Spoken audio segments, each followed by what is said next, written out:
बालिकाओं को एक साथ देखती हूँ, मुझे बड़ी प्रसन्नता होती है। और वो प्रसन्नता इसलिए होती है कि ये हमारी आने वाला भविष्य है। इन्हीं में तो किशोर मंडल है, इन्हीं में कन्या मंडल है, इसी में फिर आगे सारे युवक जितने भी हैं, ये सारे के सारे कौन है? ये है। और ये नींव यदि सशक्त बनती है तो मुझे लगता है पूरा का पूरा हमारा खाका स्वस्थ बनता।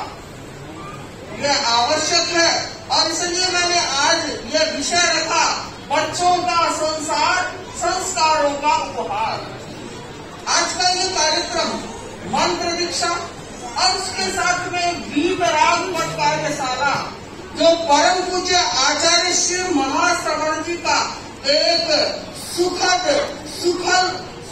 संकल्प है कि यह ऐसा मनुष्य जन्म प्राप्त हुआ है, इस मनुष्य जन्म का लाभ उठा करके गीत राग पथ पर भी अनेक आत्माएं प्रयाण करे, आगे बढ़े। शावक पांचवें गुणस्थान में तो है, किंतु यह शावक समुदाय अब छठे गुणस्थान में आने की भी तैयारी करे। आज बच्चे कुछ झांकियां प्रस्तुत कर रहे थे, मुझे नहीं पता कितने लोगों ने उस पर विशेष ध्यान दिया। हमारे जो जैन इतिहास में विशिष्ट मुनि हुए हैं, अनाथि मुनि, मेघ मुनि, अतिमुक्तक मुनि इत्यादि अनेक प्रकार का इतिहास बच्चों ने हमारे सामने रख दिया। बंधुओं बहनों, ये जो बच्चे हैं, ज्ञानशाला के बच्चे, जिसमें से न जैसा कि मैंने कहा इसी में किशोर मंडल है, इसी में कन्या मंडल है, ध्यान दें, इन्हीं बच्चों में से साधु भी है और हम साधिया भी है, इन्हीं में से होने वाले हैं। और आपको पता होगा ज्ञानशाला हमारे पूरे भारतवर्ष में चलती है और मुझे लगता है हमारे सैकड़ों साधु साथियां ज्ञानशाला के विद्यार्थी रहे हैं, ज्ञानशाला के विद्यार्थी रहे हैं। एक बार मुझे याद है आचार्य श्री महाश्रवण जी परिचय करवा रहे थे और जब साथी वैया जी का परिचय करवाया तब उन्होंने कहा यह ज्ञानशाला में पढ़ी हुई है, ज्ञानशाला में रही हुई है। तो मुझे लगता है ज्ञानशाला ने हमारे धर्म संघ को अनेक कीमती हीरे सौंपे हैं। और इसलिए बताओ, हीरों की खान के प्रति किसका आकर्षण नहीं होगा? कई बार लोग कह देते हैं कि ज्ञानशाला का कार्यक्रम है, बच्चे आवाज करेंगे, बोलेंगे, तो मैं कई बार ये बात कह दिया करती हूँ कि बच्चे नहीं बोलेंगे तो क्या बुरी आवाज करेंगे क्या? बच्चे हैं, करेंगे, किंतु दिया ध्यान इतने अनुशासन से बैठे हुए। मैं इन प्रशिक्षिका जो येलो कलर की साड़ी में बैठी हुई बहने हैं, इनको खूब धन्यवाद देना चाहती हूँ, जो बड़े निस्वार्थ भाव से और संडे का जो महत्वपूर्ण दिन होता है, संडे परिवार के लिए बड़ा आवश्यक होता है, उस दिन छुट्टियां होती है और उस संडे और सैटरडे के दिन अपना 2 घंटे का समय ज्ञानशाला में लगाती है। 2 घंटे का तो समय वहाँ लगाते, आने जाने में कितना समय लगता होगा वो अलग, और वो अपने क्या लगाती है, बड़े भाव के साथ लगाती है, बड़ी प्रसन्नता के साथ लगाती हो ना, क्योंकि इनको कोई सैलरी नहीं देता। बाबूला जी सैलरी देते हो क्या? यह सभा का उपक्रम है, ज्ञानशाला सभा का उपक्रम होता है, क्या कोई सैलरी लेके आती है? नहीं, बड़े निस्वार्थ भाव से। और मुझे लगता है वो संचालक संस्था होती है जो प्रोत्साहित करती रहती है, तो फुलवारी भी क्या है, खिलती रहती है। मैंने देखा प्राय हर क्षेत्र में सभाएं बड़ी जागरूकता के साथ में ज्ञानशाला का क्या करती है, पालन पोषण करती है। और हैदराबाद में भी मैंने ऐसा देखा है। बाबूलाल जी को मैंने एक पार्टी कहा, मेरा बिल्कुल तैयार है, कोई बात ही नहीं, बनने आते कहेंगे, सारा काम अपने आप हो जाएगा और नीचे का भी भागीदार लग गया है। बंधुओं बहनों, ये आवश्यक है और समाज के हर व्यक्ति को, मुझे लगता है न केवल सभा को, सभा तो संचालक सभा, किंतु बिना महिला मंडल और युवक परिषद के भी कुछ होता नहीं है। तो ये दोनों सभाएं जो संगठनात्मकता है वो सहयोग करती रहती है और इसलिए किसी प्रकार का द्वैध नहीं होना चाहिए कि यह महिला मंडल है, ये ज्ञानशाला है, सभी तो उसी के सदस्य हो एक दूसरे के, तो ये अहोभाव बना हुआ सक्रिय रहना चाहिए। युवक परिषद को भी जो कार्य दिया जाए वो बड़ी भाव के साथ में उसको करती रहती है। तो बंधुओं बहनों ध्यान रखना, ये जो व्यवस्थाएं हुई है, युवक परिषद, महिला मंडल, ज्ञानशाला, टीटीएफ सभा, ये अनुव्रत समिति इत्यादि ये जो व्यवस्थाएं हैं जिससे कि अलग अलग काम सुचारू रूप से चलते रहे, किंतु हमेशा ध्यान रखना हम सब एक झंडे के तले काम कर रहे हैं और वो है तेरा पंथ धर्म संघ। बोलो तो सही, वो है तेरा पंथ हम एक के तले। तो इसलिए ऐसा न हो कि उस किसी की एक की गलती हो तो दूसरी संगठन कोई संस्था ऐसा करे वो ऐसा करे, नहीं। हम सब क्या है, एक है। हम सब क्या बच्चों, हम सब देखो बच्चे भी जानते हैं हम सब एक हैं और हमें क्या करना है, क्योंकि हमारा घोष ही है तेरा पंथ की क्या पहचान, तेरा पंथ की क्या पहचान। ये संस्कार देने के लिए ज्ञानशाला के बच्चों में जो संस्कार होते हैं, उन संस्कारों से मैंने देखा है कई बार बड़ी उम्र में आने पर वे बच्चे गिरते गिरते बच जाते हैं। अनेक बार देखा है गिरते गिरते भी क्या है बच जाते हैं। ज्ञानशाला के संस्कार उनके काम आते हैं। बंधुओं बहनों अभिभावकगण विशेष ध्यान दें। अभिभावकगण जो बच्चों को भेज रहे हैं ज्ञानशाला में बड़ा अच्छा कार्य कर रहे हैं, किंतु जो नहीं भेजते हैं कई बार कहते हैं महाराज इनके क्लासेस बहुत है, इनके वो है, फलानी कंपटीशन की क्लास है, वो क्लास है।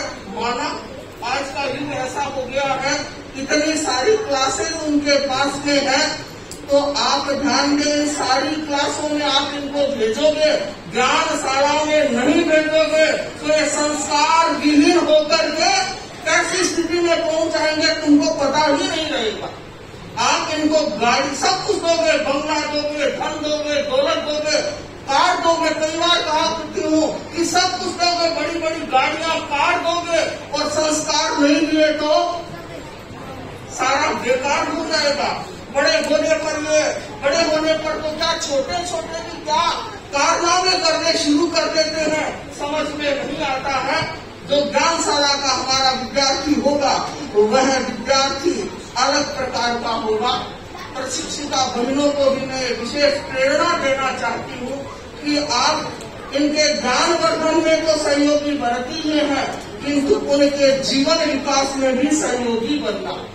जीवन विज्ञान की जो क्लास है उसको भी चलती होगी, उसको विशेष माइन्यूटली और बड़े विवेक के साथ में पढ़ाना। फिर बच्चों का खाना पीना उठना बैठना बड़ा महत्वपूर्ण हो। यह उम्र एक ऐसी उम्र है, संस्कृत साहित्य में कहा गया कि बच्चा जब तक 5 वर्ष का हो उसको बड़ा प्यार दुलार उससे बढ़ाओ और 5 से 15 वर्ष की उम्र तक बच्चे पर अनुशासन करो, उसको सिखाओ कैसे रहना है, क्या करना है। अभिभावक भी ध्यान दे।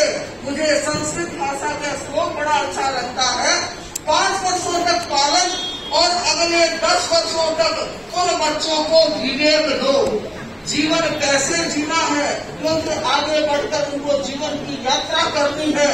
और ये लाड दुलार में मत रख देना। कई बार माँ बापों से कहते हुए सुनते हैं कि महाराज हमारे तो कठिनाइयाँ थी, इतना हमको मिला नहीं था, अब हम बच्चों में कोई कमी नहीं रखना चाहते हैं।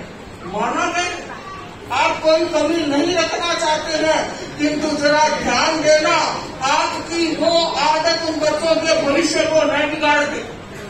मांगा 500 रुपए चाहिए, 1000 चाहिए, क्यों चाहिए उसका लेखा जोखा लीजिए। वो इसका उपयोग कैसे कर रहे हैं। ये बच्चे कहीं गलत संगत में तो नहीं जा रहे हैं, उनके फ्रेंड्स कौन बन रहे हैं। मुझे लगता है आज के माँ बाप के पास में 1000, 500, 5000 रुपए तो देने की ताकत है, किंतु अपने बच्चों को समय देने का समय नहीं है। ये बड़ा कठिन होता जा रहा है। मैं आज इस दिवस पर यह कहना चाहूंगी, बच्चों को समय दें। जिनके लिए आप दौड़ रहे हैं, भाग रहे हैं, इकट्ठा कर रहे हैं, उस पौध को भी क्या करें, ऊर्ध्वस्वर बनाने का प्रयत्न करें।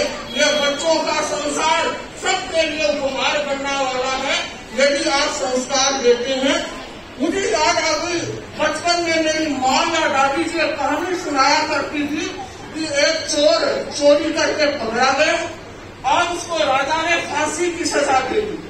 और पूछा गया, जिसको फांसी की सूली की सजा दी जाती है तो उसको क्या किया जाता है, अंतिम इच्छा पूछी जाती है। पूछा गया क्या है अंतिम इच्छा, उसने कहा मैं अपनी माँ से मिलना चाहता हूँ। और माँ को बुलाया गया और माँ उसके निकट आई और उसने माँ का नाक काट लिया और उसने कहा, माँ मैंने जब चोरी करके पहले दिन आया था तुमने मुझे रोका नहीं, आज तुम्हारे कारण मैं सूली पर लटक रहा हूँ।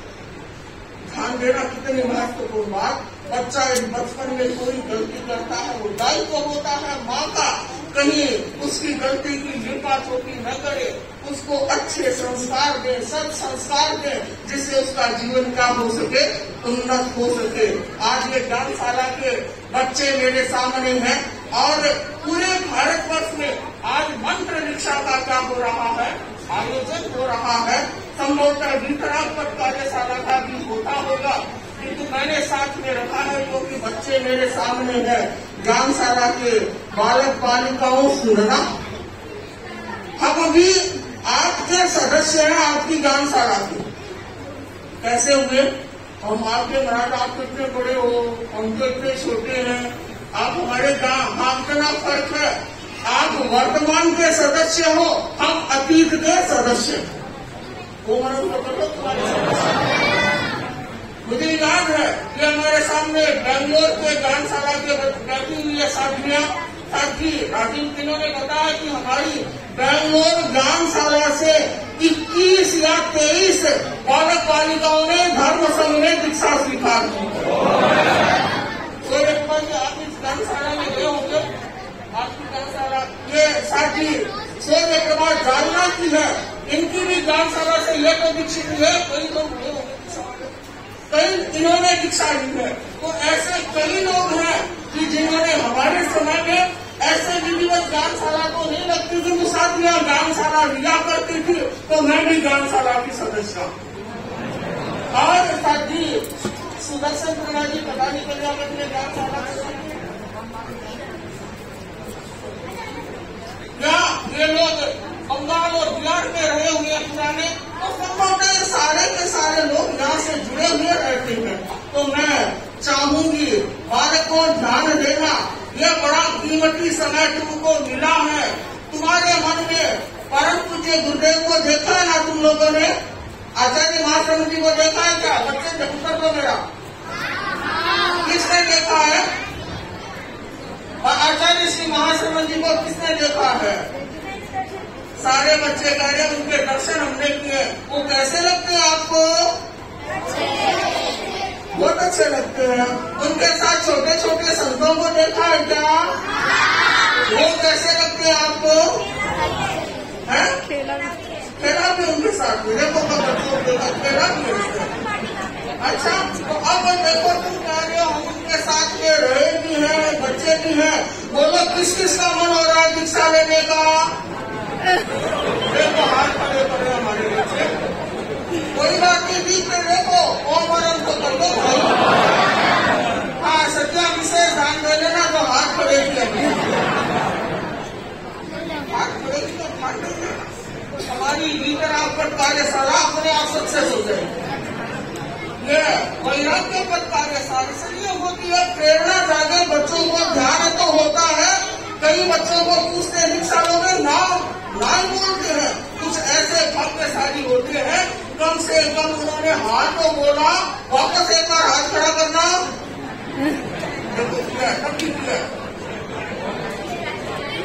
दीक्षा के लिए जिन्होंने हाथ खड़ा किया वो सब मेरे पास में आकर के विशेष दर्शन करना हो। इसके बाद मैं बच्चों को तो धन्यवाद दे रही हूँ, उपस्थित परिषद को मैं कहना चाह रही हूँ, आपके घर में कोई बच्चे के मन में ऐसा भाव जागे तो उसको रोकना मत। किसी भाग्यशाली के घर में ऐसी आत्मा अवतरित होती है। यदि महाश्रवण जी को उनकी माँ ने रोक दिया होता तो आज हमारे बेटा आचार्य कैसे बनते। तुलसी महाप्रज्ञ को रोक दिया होता तो वो कैसे हमारे संघ का क्या करते, संचालन करते। हमें रोक दिया होता तो आज हम ऐसे कैसे होते। मैं तो अपने माता पिता के प्रति, पारिवारिक जनों के प्रति बड़ी कृतज्ञता ज्ञापित करती हूँ कि उन्होंने हमें क्या किया, दीक्षा लेने की अनुमति प्रदान की। आज भी मेरे सामने मेरी संसार कक्षा माता जी महादानी शाविका श्रीमती विकी देवी सेठिया बढ़िया दरारे के बीच में वहाँ पर जिन्होंने अपनी 3 पुत्रियों साथी अनिमा सिंह जी, साथी मंगल प्रज्ञा और साथी सुधा प्रभा जी, अपनी 3 बेटियों को उन्होंने क्या दी है, दीक्षा दी। और परम पूज्य आचार्य श्री महाप्रज्ञ जी ने मेरे संसार पक्ष पिताजी स्वर्गीय शुभकर्ण जी को महादानी संबोधन से संबोधित किया। मेरी संस्कार पक्षिया माँ को महाप्रज्ञ जी ने श्रद्धा की प्रतिमूर्ति, मेरी संसार पक्षा दादी जी को भी आचार्य श्री महाप्रज्ञ जी ने श्रद्धा की प्रतिमूर्ति विशेषण से संबोधित किया। और वर्तमान आचार्य श्री महाश्रवण जी ने मेरी संसार पक्षिया माँ को महादानी शाविका के रूप में संबोधित किया। मैं चाहती हूँ यहाँ महादान वाले लोग बैठे, मेरे सामने मेरा संसार पक्षीय भाई करणीदान बैठा हुआ है। जब मैं दीक्षा लेने के लिए तैयार हुई, चूंकि मैं चाहती थी मेरी समर दीक्षा न हो, मुनि दीक्षा न हो, क्योंकि मैं तो सीधा मना नहीं करती थी, तो इसको तैयार किया कि तू मना कर देना। किंतु आप जानते हैं गुरुदेव तुलसी थे वो, और गुरुदेव तुलसी ने कहा मनीषा संस्था में नाम था, मंगल प्रज्ञा को समर दीक्षा, मनीषा को समर दीक्षा देनी है। और फिर पूरा परिवार हमारा तैयार हो गया। तो बंधुओं बहनों में चाहती हूँ कि कोई भी अपनी संतान को रोके नहीं। जो लेना चाहते हैं प्रदीक्षण करें, देखें। ना दीक्षा लेना कोई सोलो थोड़ी है, तो क्या कराना सोलो है। आजकल कितने केस होते हैं, शादी हुई नहीं, दूसरे की तलाक की अर्जियां चलने लगती है, डिवोर्स की बातें चलने लगती है, अलग होने की बातें चलने लगती है।